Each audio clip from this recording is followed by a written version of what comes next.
जय शिवराय. फडणवीस साहेब, आम्ही येतोय मुंबईला. आमची व्यवस्था करा आता तुम्हीच. कारण मी आधीच फक्त 5,000 लोकांची आझाद मैदानाला परवानगी दिलेली. मग आम्ही इतर मराठ्यांची व्यवस्था काय करावी?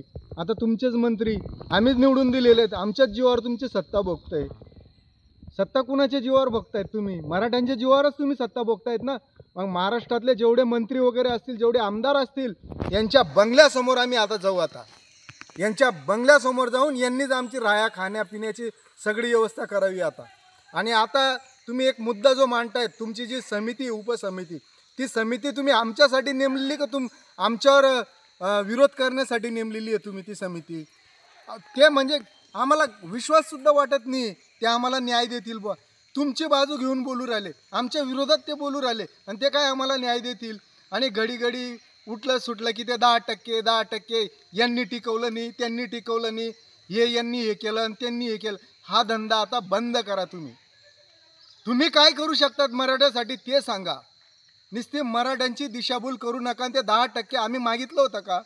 आमचे संघर्ष योद्धा मनोजदादा जरांगे पाटील तुमच्याकडे आले होते का आम्हाला 10% आरक्षण द्या? हे कोणी मागितलं होतं तुम्हाला?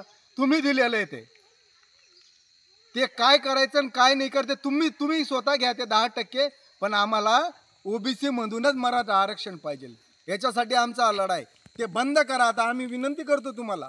ते आता घडी घडी तो चाया आता तुमचा बंद करा.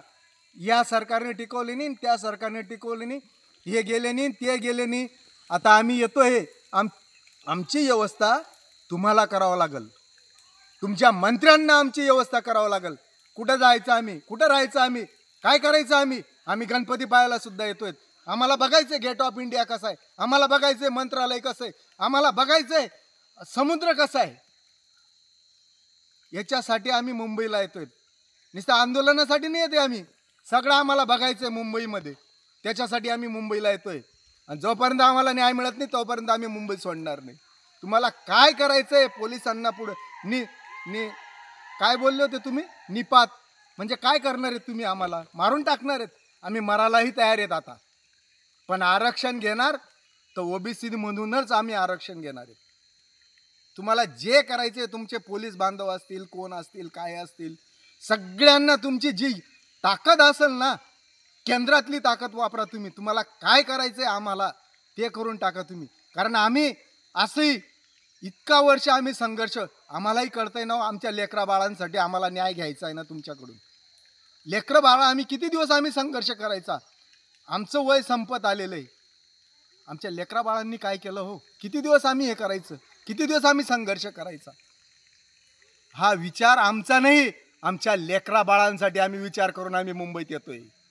मी ठणकावून सांगतोय फडणवीस साहेब, मी ठणकावून सांगतोय की आम्ही आमच्या लेकरांच्या हक्कासाठी मुंबईत येतोय. आणि तेही आरक्षण घेण्यासाठीच आम्ही मुंबईला येतोय. आता माफी नाही. एक वेळेस केला तुम्ही आंतरवालीत प्रयोग, पण आता तुम्ही तो प्रयोग करू शकत नाही. खूप झालं तुमचं. माझा मराठा बांधव खूप वर्षापासून झगडतोय. फाशा घेतायत, फाशा घेतायत. काही मायबाप आपल्या लेकरांच्या शिक्षणासाठी फाशा घेत आहेत. तुम्हाला कळत नाही.